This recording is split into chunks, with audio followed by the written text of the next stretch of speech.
ಎಲ್ಲರಿಗೂ ನಮಸ್ಕಾರಗಳು.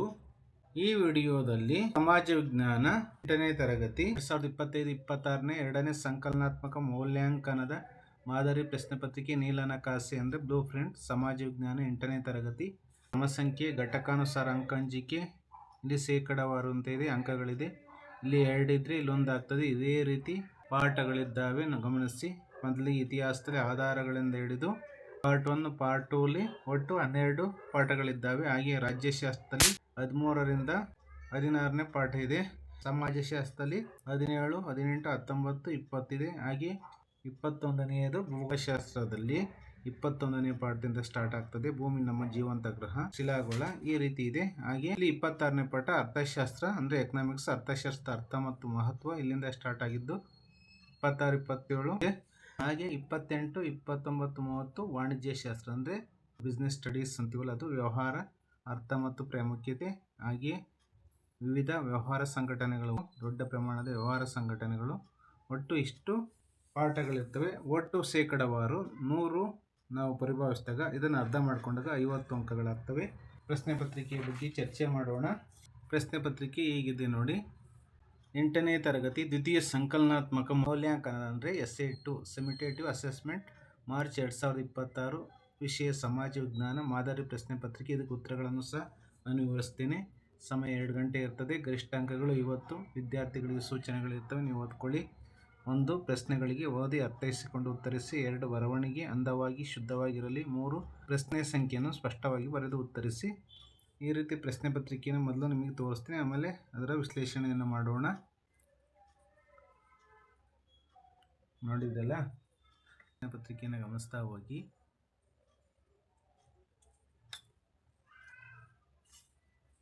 ಗಮನಿಸಿದ್ರಲ್ಲ, ಈಗ ಪ್ರಶ್ನೆಗಳಿಗೆ ಉತ್ತರಗಳನ್ನು ತಿಳಿದುಕೊಳ್ಳೋಣ. ಫಸ್ಟ್ ಮೇನ್, ಪ್ರತಿ ಪ್ರಶ್ನೆಗಳಿಗೆ ಅಥವಾ ಅಪೂರ್ಣ ಹೇಳಿಕೆಗಳಿಗೆ 4 ಆಯ್ಕೆಗಳನ್ನು ನೀಡಲಾಗಿದೆ. ಅವುಗಳಲ್ಲಿನ ಸರಿಯಾದ ಉತ್ತರವನ್ನು ಆರಿಸಿ ಅದರ ಕ್ರಮಾಕ್ಷರದೊಡನೆ ಉತ್ತರವನ್ನು ಬರೆಯಿರಿ. 5 × 1 = 5 ಅಂಕಗಳು. ಯಾರಾದರೂ ಸಹ ಹೊಸಬ್ರು ನಮ್ಮ ಯೂಟ್ಯೂಬ್ ಚಾನಲ್ನ ನೋಡ್ತಾ ಇದ್ದು ಬಿಟ್ಟು ಸಬ್ಸ್ಕ್ರೈಬ್ ಮಾಡ್ಕೊಳ್ಳಿ. ಫಸ್ಟ್ ಕ್ವಶನ್, ಹುಯೆನ್ ಸಾಂಗನ ಪ್ರಸಿದ್ಧ ಕೃತಿ. 4 ಆಯ್ಕೆಗಳಿರ್ತವೆ, ಗಮನಿಸಿ. ಆಯ್ಕೆ ಎ ಸಿಯುಕಿ, ಆಯ್ಕೆ ಬಿ ಇಂಡಿಕಾ, ಆಯ್ಕೆ ಸಿ ಜಿಯೋಗ್ರಫಿ, ಆಯ್ಕೆ ಡಿ ಗೋಕೋಕಿ. ಇದಕ್ಕೆ ಸರಿಯಾದ ಉತ್ತರ ಆಯ್ಕೆ ಸಿ ಸಿಯುಕಿ. 2ನೇ ಪ್ರಶ್ನೆ, ರಾಜ್ಯಶಾಸ್ತ್ರದ ಪಿತಾಮಹ. ಆಯ್ಕೆಗಳಿದ್ದಾವೆ, ಗಮನಿಸಿ.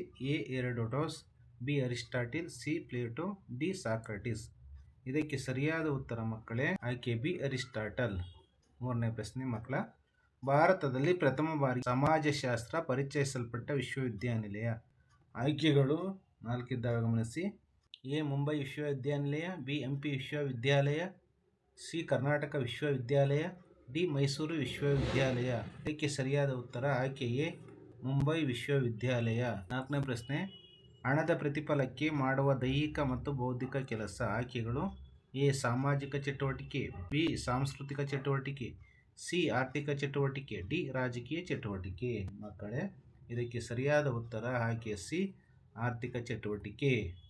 5ನೇ ಪ್ರಶ್ನೆ, ಪಾಲುಗಾರಿಕೆ ಸಂಸ್ಥೆಗಳ ನೋಂದಣಿಗೆ ಅವಕಾಶ ನೀಡಿರುವ ಕಾಯ್ದೆ. ಆಯ್ಕೆಗಳು ಎ ಭಾರತದ ಪಾಲುದಾರಿಕೆ ಸಂಸ್ಥೆಗಳ ಕಾಯ್ದೆ 1956, ಆಯ್ಕೆ ಬಿ ಭಾರತದ ಪಾಲುದಾರಿಕೆ ಸಂಸ್ಥೆಗಳ ಕಾಯ್ದೆ 1947, ಆಯ್ಕೆ ಸಿ ಭಾರತದ ಪಾಲುದಾರಿಕೆ ಸಂಸ್ಥೆಗಳ ಕಾಯ್ದೆ 1986, ಡಿ ಭಾರತದ ಪಾಲುದಾರಿಕೆ ಸಂಸ್ಥೆಗಳ ಕಾಯ್ದೆ 1932.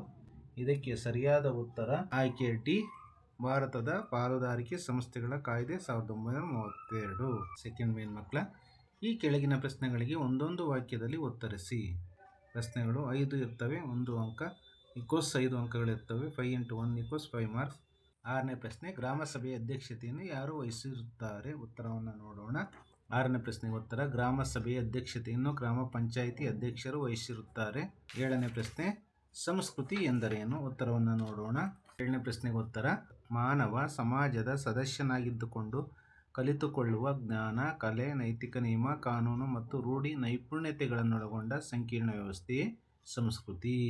8ನೇ ಪ್ರಶ್ನೆ, ಸಾಮಾಜಿಕ ಅಂತಃಕ್ರಿಯೆಯನ್ನು ವ್ಯಾಖ್ಯಾನಿಸಿ. 8ನೇ ಪ್ರಶ್ನೆಗೆ ಉತ್ತರ, ನಮ್ಮ ದಿನನಿತ್ಯದ ಜೀವನದಲ್ಲಿ ಅನೇಕ ಜನರೊಡನೆ ನಡೆಸುವ ಒಡನಾಟವೇ ಸಾಮಾಜಿಕ ಅಂತಃಕ್ರಿಯೆ ಅಥವಾ ಅಂತರ್ಕ್ರಿಯೆಯಾಗಿದೆ. 9ನೇ ಪ್ರಶ್ನೆ, ಭೂಮಿಯ ಎಷ್ಟು ವರ್ಷ ಹಳೆಯದಾಗಿದೆ? 9ನೇ ಪ್ರಶ್ನೆಗೆ ಉತ್ತರ, ಭೂಮಿಯು 460 ಕೋಟಿ ವರ್ಷ ಹಳೆಯದಾಗಿದೆ. 10ನೇ ಪ್ರಶ್ನೆ, ಆಂತರಿಕ ವ್ಯಾಪಾರ ಎಂದರೇನು? ಉತ್ತರವನ್ನು ನೋಡೋಣ. 10ನೇ ಪ್ರಶ್ನೆಗೆ ಉತ್ತರ, ದೇಶದ ಒಳಗೆ ನಡೆಯುವ ವ್ಯಾಪಾರವೇ ಆಂತರಿಕ ವ್ಯಾಪಾರ. ಥರ್ಡ್ ಮೇನ್, ಕೆಳಗಿನ ಪ್ರಶ್ನೆಗಳಿಗೆ 2-3 ವಾಕ್ಯಗಳಲ್ಲಿ ಉತ್ತರಿಸಿ. 6 ಪ್ರಶ್ನೆಗಳಿರ್ತವೆ, 2 ಅಂಕಗಳು, ಒಟ್ಟು 12 ಅಂಕಗಳಿರ್ತವೆ. 6 × 2 = 12 ಮಾರ್ಕ್ಸ್. 11ನೇ ಪ್ರಶ್ನೆ 2 ಇದ್ದಾವೆ, ಗಮನಿಸಿ. ಮೊಹೆಂಜೊದಾರೊವಿನ ಸ್ಥಾನದ ಕೊಳದ ವಿಶೇಷತೆಯನ್ನು ವಿವರಿಸಿ ಅಥವಾ ಚೀನಾದ ಮಹಾಗೋಡೆಯ ಐತಿಹಾಸಿಕ ಮಹತ್ವವನ್ನು ವಿವರಿಸಿ. ಈ 2 ಪ್ರಶ್ನೆಗಳಲ್ಲಿ ನೀವು ಯಾವುದಾದರೂ ಒಂದನ್ನು ಪರೀಕ್ಷೆಯಲ್ಲಿ ಉತ್ತರವಾಗಿ ಬರೆಯಿರಿ ಮಕ್ಕಳೇ. ಉತ್ತರವನ್ನು ನೋಡೋಣ. ಥರ್ಡ್ ಮೇನಲ್ಲಿ 11ನೇ ಪ್ರಶ್ನೆಗೆ ಉತ್ತರ ಮೊದಲನೇದಕ್ಕೆ ಇಲ್ಲಿ ಪಾಯಿಂಟ್ ಇದೆ, ಗಮನಿಸಿ. ನೀವು ಪಾಯಿಂಟ್ ವೈಸ್ ಪರೀಕ್ಷೆಯಲ್ಲಿ ಸಮಾಜ ವಿಜ್ಞಾನದ ಪ್ರಶ್ನೆಗಳಿಗೆ ಉತ್ತರಗಳನ್ನು ಬರೆದರೆ ನಿಮಗೆ ಅತಿ ಹೆಚ್ಚು ಅಂಕಗಳು ಬರ್ತವೆ. 11ನೇ ಪ್ರಶ್ನೆ, ಫಸ್ಟ್ ಪಾಯಿಂಟ್, ಸುಟ್ಟ ಇಟ್ಟಿಗೆಗಳಿಂದ ಕಟ್ಟಲಾಗಿದೆ. ಸೆಕೆಂಡ್ ಪಾಯಿಂಟ್, ಕೊಳದಿಂದ ನೀರಿನ ಸೋರಿಕೆಯಾಗದಂತೆ ಎಚ್ಚರ ವಹಿಸಿದ್ದರು. ಥರ್ಡ್ ಪಾಯಿಂಟ್, ಎರಡೂ ಬದಿಯಲ್ಲಿ ಇಳಿಯುವ ಮೆಟ್ಟಲುಗಳಿವೆ. ಫೋರ್ತ್ ಪಾಯಿಂಟ್, ಸ್ಥಾನದ ಕೊಳದ ಸುತ್ತಲೂ ಕೊಠಡಿಗಳಿವೆ. ಫಿಫ್ತ್ ಪಾಯಿಂಟ್, ಈ ಕೊಳಕ್ಕೆ ಬಾವಿಯಿಂದ ನೀರನ್ನು ಪೂರೈಸಲಾಗುತ್ತಿತ್ತು. ಸಿಕ್ಸ್ತ್ ಪಾಯಿಂಟ್, ಬಳಸಿದ ನೀರನ್ನು ಹೊರಬಿಡುವ ವ್ಯವಸ್ಥೆ ಇತ್ತು. ಸೆವೆಂತ್ ಪಾಯಿಂಟ್, ಈ ಕೊಳವನ್ನು ಮುಖ್ಯ ವ್ಯಕ್ತಿಗಳು ಸ್ನಾನ ಮಾಡಲು ಬಳಸುತ್ತಿದ್ದಿರಬಹುದು. ಯಾವುದಾದ್ರೂ 4 ಅಂಶಗಳು ಅಂದರೆ 4 ಪಾಯಿಂಟ್ಗಳನ್ನು ಬರೆಯಿರಿ ನೀವು ಮಕ್ಕಳೇ. 11ನೇ ಪ್ರಶ್ನೆಯಲ್ಲಿ ಇನ್ನೊಂದು ಪ್ರಶ್ನೆ ಇದೆ, ಗಮನಿಸೋಣ. ಚೀನಾದ ಮಹಾಗೋಡೆಯ ಐತಿಹಾಸಿಕ ಮಹತ್ವವನ್ನು ವಿವರಿಸಿ. 11ನೇ ಪ್ರಶ್ನೆಯಲ್ಲಿ ಚೀನಾದ ಗೋಡೆಯ ಮಹತ್ವಕ್ಕೆ ಉತ್ತರವನ್ನು ಗಮನಿಸೋಣ. ಫಸ್ಟ್ ಪಾಯಿಂಟ್, ಚೀನಾ ಹಲವು ಸಣ್ಣ ಪುಟ್ಟ ಸಂಸ್ಥಾನಗಳನ್ನು ಒಳಗೊಂಡಿತ್ತು. ಸೆಕೆಂಡ್ ಪಾಯಿಂಟ್, ನಂತರ ಎಲ್ಲವನ್ನೂ ಸೇರಿ 7 ದೊಡ್ಡ ರಾಜ್ಯಗಳನ್ನು ನಿರ್ಮಿಸಲಾಯಿತು. ಥರ್ಡ್ ಪಾಯಿಂಟ್, ರಾಜ್ಯದ ರಕ್ಷಣೆಗೆ ಗಡಿಯುದ್ದಕ್ಕೂ ಸ್ವತಂತ್ರವಾದ ಗೋಡೆಗಳನ್ನು ನಿರ್ಮಿಸಲಾಯಿತು. ಫೋರ್ತ್ ಪಾಯಿಂಟ್, ಉತ್ತರ ಭಾಗದಿಂದ ಮಾಡುತ್ತಿದ್ದ ದಾಳಿ ತಡೆಯಲು ನಿರ್ಮಿಸಲಾಯಿತು. ಫಿಫ್ತ್ ಪಾಯಿಂಟ್, ಮಹಾಗೋಡೆಯನ್ನು 7ನೇ ಶತಮಾನದಲ್ಲಿ ಕಟ್ಟಲು ಪ್ರಾರಂಭಿಸಲಾಯಿತು. ಸಿಕ್ಸ್ತ್ ಪಾಯಿಂಟ್, ಸಾಮಾನ್ಯ ಶಕ ಪೂರ್ವ 16ನೇ ಶತಮಾನದವರೆಗೂ ಕಟ್ಟಲಾಯಿತು.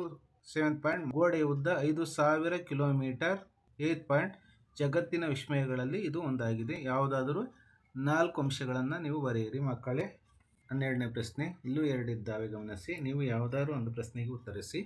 12ನೇ ಪ್ರಶ್ನೆಯಲ್ಲಿ ಮೊದಲನೇ ಪ್ರಶ್ನೆ, ಬುದ್ಧನು ಬೋಧಿಸಿದ ಆರ್ಯ ಸತ್ಯಗಳು ಯಾವುವು?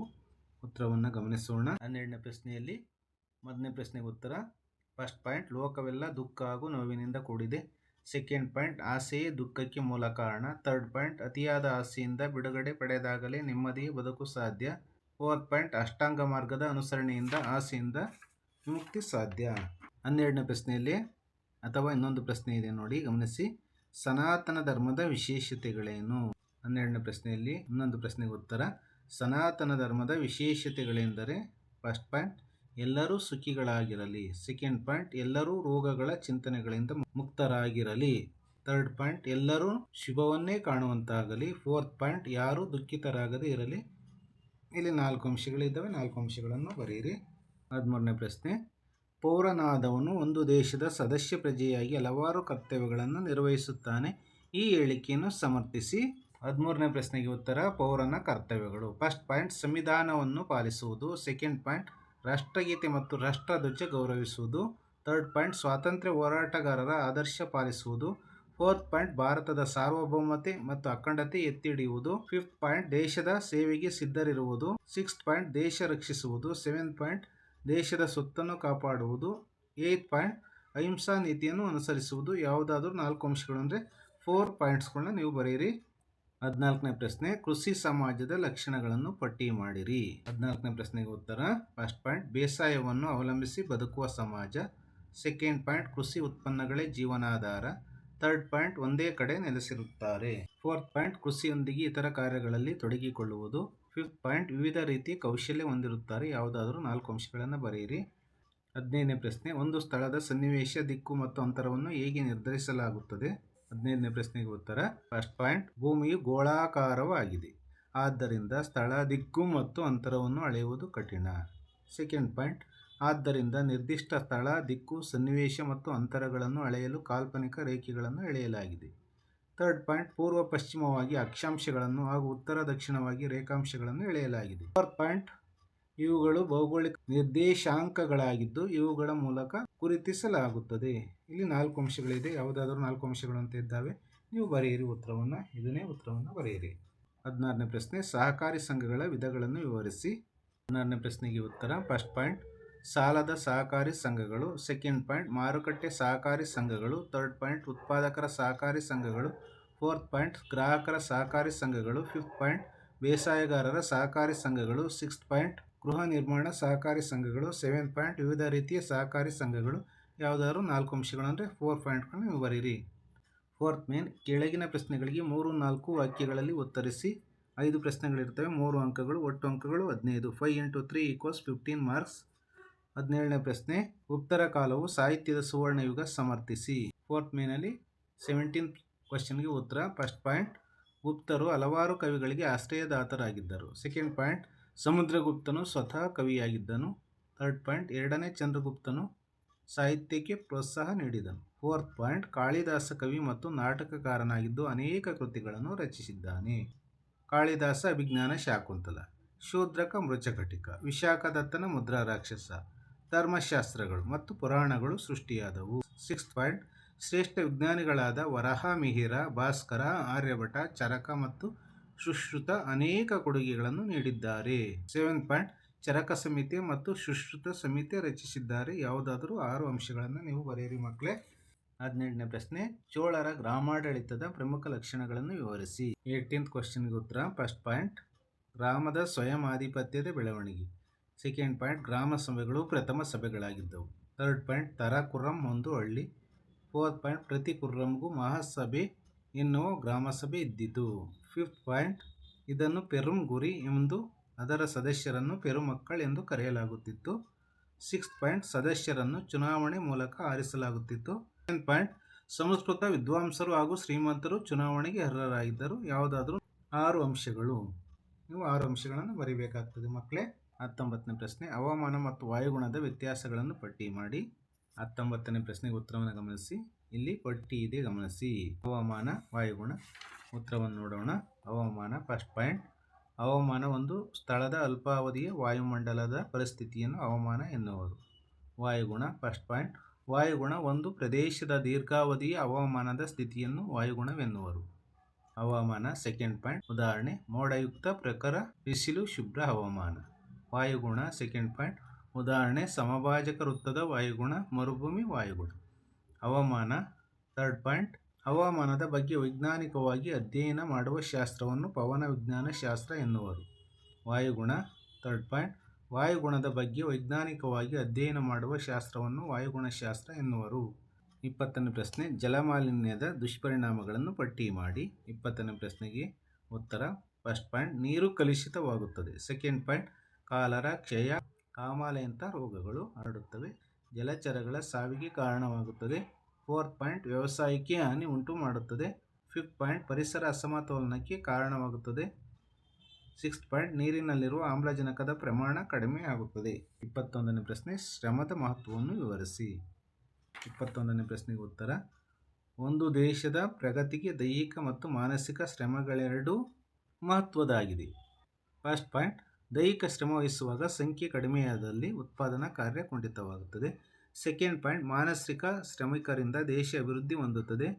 ಥರ್ಡ್ ಪಾಯಿಂಟ್, ದೈಹಿಕ ಶ್ರಮ ನಿರ್ವಹಿಸಲು ಎಲ್ಲರೂ ಸಿದ್ಧರಿರಬೇಕು. 4th ಪಾಯಿಂಟ್, ದೈಹಿಕ ಶ್ರಮ ಮತ್ತು ಮಾನಸಿಕ ಶ್ರಮ ಪಡುವವರನ್ನು ಮೇಲು ಕೀಳೆಂದು ಸಮಾಜ ಭೇದ ಮಾಡಬಾರದು. 5th ಪಾಯಿಂಟ್, ದೈಹಿಕ ಶ್ರಮವಿಲ್ಲದೆ ಯಂತ್ರಗಳನ್ನು ನಡೆಸಲು ಹಾಗೂ ಯಂತ್ರ ಮಾಡದ ಕೆಲಸ ನಿರ್ವಹಿಸಲು ಸಾಧ್ಯವಿಲ್ಲ. 6th ಪಾಯಿಂಟ್, ದೇಶದ ಅಭಿವೃದ್ಧಿ 2 ರೀತಿಯ ಶ್ರಮ ಅತ್ಯಗತ್ಯವಾಗಿದ್ದು ಎಲ್ಲ ರೀತಿಯ ಉದ್ಯೋಗ ನಿರ್ವಹಿಸಲು ನಾವು ಸಿದ್ಧರಿರಬೇಕು. 6th ಪಾಯಿಂಟ್, ಇದರಿಂದ ಶ್ರಮದ ಮಹತ್ವದ ಅರಿವಾಗುತ್ತದೆ, ಸಮಾನ ಭಾವನೆ ಉಂಟಾಗುತ್ತದೆ, ರಾಷ್ಟ್ರ ಕಟ್ಟುವ ಕಾರ್ಯ ಸಾಧ್ಯವಾಗುತ್ತದೆ. ಯಾವುದಾದರೂ 6 ಅಂಶಗಳು, ಇಲ್ಲಿ 6 ಅಂಶಗಳಿದ್ದಾವೆ ಮಕ್ಕಳೇ. 5th ಮೇನ್, ಕೆಳಗಿನ ಪ್ರಶ್ನೆಗಳಿಗೆ 6ರಿಂದ 8 ವಾಕ್ಯಗಳಲ್ಲಿ ಉತ್ತರಿಸಿ. 2 ಪ್ರಶ್ನೆಗಳಿರ್ತವೆ, 4 ಅಂಕಗಳು = 8 ಅಂಕಗಳು. 2 × 4 = 8 ಮಾರ್ಕ್ಸ್. 22ನೇ ಪ್ರಶ್ನೆ, ಪ್ರಜಾಪ್ರಭುತ್ವ ವ್ಯವಸ್ಥೆಯ ಪ್ರಮುಖ ಲಕ್ಷಣಗಳನ್ನು ವಿವರಿಸಿ. ಉತ್ತರವನ್ನು ಗಮನಿಸೋಣ. 5th ಮೇನಲ್ಲಿ 22ನೇ ಪ್ರಶ್ನೆಗೆ ಉತ್ತರ. ಫಸ್ಟ್ ಪಾಯಿಂಟ್, ಜನತಾ ಸರ್ಕಾರವಾಗಿದೆ. ಸೆಕೆಂಡ್ ಪಾಯಿಂಟ್, ಪ್ರತಿನಿಧಿಗಳನ್ನು ಜನರೇ ಚುನಾಯಿಸುತ್ತಾರೆ. ಥರ್ಡ್ ಪಾಯಿಂಟ್, ಪ್ರತಿನಿಧಿಗಳು ಜನರ ಪರ ಕಾನೂನು ರಚಿಸುತ್ತಾರೆ. 4th ಪಾಯಿಂಟ್, ಸಾರ್ವತ್ರಿಕ ವಯಸ್ಕ ಮತದಾನದ ತತ್ವ ಆಧರಿಸಿದೆ. 5th ಪಾಯಿಂಟ್, ಎಲ್ಲ ಪ್ರಜೆಗಳು ಕಾನೂನು ದೃಷ್ಟಿಯಲ್ಲಿ ಸಮಾನರು. 6th ಪಾಯಿಂಟ್, ರಾಜಕೀಯ ಪಕ್ಷಗಳು ಅಸ್ತಿತ್ವದಲ್ಲಿರುತ್ತವೆ. 7th ಪಾಯಿಂಟ್, ಜನರ ಸರ್ವತೋಮುಖ ಅಭಿವೃದ್ಧಿಗೆ ವಿಶೇಷ ಗಮನ ಹರಿಸುತ್ತದೆ. 8th ಪಾಯಿಂಟ್, ಪ್ರಜಾಪ್ರಭುತ್ವ ವ್ಯಕ್ತಿ ಪೂಜೆಗೆ ವಿರುದ್ಧವಾದುದು. ಯಾವುದಾದ್ರೂ 8 ಅಂಶಗಳು ಇಲ್ಲಿದ್ದಾವೆ, ಗಮನಿಸಿ ಮಕ್ಕಳೇ. 23ನೇ ಪ್ರಶ್ನೆ, ಸಾಗರದ ಉಬ್ಬರವಿಳಿತಗಳು ಮಾನವನ ಜೀವನಕ್ಕೆ ಸಹಕಾರಿಯಾಗಿವೆ, ಸಮರ್ಥಿಸಿರಿ. 23ನೇ ಪ್ರಶ್ನೆಗೆ ಉತ್ತರ. ಫಸ್ಟ್ ಪಾಯಿಂಟ್, ದೊಡ್ಡ ನೌಕಾಯಾನಕ್ಕೆ ಉಪಯುಕ್ತವಾಗಿವೆ. ಸೆಕೆಂಡ್ ಪಾಯಿಂಟ್, ಬಂದರು ಮತ್ತು ಹಡಗು ನಿರ್ಮಿಸಲು ಸಹಕಾರಿ. ಥರ್ಡ್ ಪಾಯಿಂಟ್, ಬಂದರುಗಳನ್ನು ನಿಯಮಿತವಾಗಿ ಸ್ವಚ್ಛಗೊಳಿಸುತ್ತವೆ. ಫೋರ್ತ್ ಪಾಯಿಂಟ್, ಉಪ್ಪನ್ನು ತಯಾರಿಸಲು ಅನುಕೂಲಕರವಾಗಿದೆ. ಫಿಫ್ತ್ ಪಾಯಿಂಟ್, ಮೀನುಗಾರಿಕೆಗೆ ಅನುಕೂಲಕರವಾಗಿದೆ. ಸಿಕ್ಸ್ತ್ ಪಾಯಿಂಟ್, ವಿದ್ಯುತ್ ಉತ್ಪಾದನೆಗೆ ಸಹಕಾರಿಯಾಗಿದೆ. ಸೆವೆಂತ್ ಪಾಯಿಂಟ್, ಪ್ರವಾಸಿಗರನ್ನು ಆಕರ್ಷಿಸುತ್ತವೆ. ಏಯ್ತ್ ಪಾಯಿಂಟ್, ವಾಣಿಜ್ಯ ಉತ್ಪಾದನೆಗೆ ಸಹಕಾರಿಯಾಗಿದೆ. ಯಾವುದಾದ್ರು 8 ಅಂಶಗಳಿದ್ದಾವೆ. ನೀವು ಉತ್ತರವನ್ನು ಬರೆಯಿರಿ. ಆತ್ಮೀಯ ವಿದ್ಯಾರ್ಥಿಗಳೇ, ಕೊನೆಯ ಮೇನು, ಸಿಕ್ಸ್ತ್ ಮೇನ್, 24ನೇ ಪ್ರಶ್ನೆ. ಭಾರತದ ನಕ್ಷೆಯನ್ನು ಬರೆದು ಈ ಕೆಳಗಿನ ಸ್ಥಳಗಳನ್ನು ಗುರುತಿಸಿರಿ. ನಕ್ಷೆ ಬರೆಯೋಕ್ಕೆ 1 ಅಂಕ, ಸ್ಥಳಗಳನ್ನು ಗುರುತಿಸೋಕ್ಕೆ 4 ಅಂಕಗಳು, ಒಟ್ಟು 5 ಅಂಕಗಳಿರ್ತವೆ. 1 + 4 = 5 marks. A Talakadu, B Ajanta, C Kanchi, D Himalaya ಪರ್ವತ ಶ್ರೇಣಿ. ಭಾರತದ ಮ್ಯಾಪನ್ನು ಗಮನಿಸೋಣ ಈಗ ಮಕ್ಕಳೇ, ಹಾಗೂ ಸ್ಥಳಗಳನ್ನು ವಿಶ್ಲೇಷಿಸೋಣ. 24ನೇ ಪ್ರಶ್ನೆಯಲ್ಲಿ ಭಾರತದ ಭೂಪಟ ಇದೆ, ಗಮನಿಸಿ.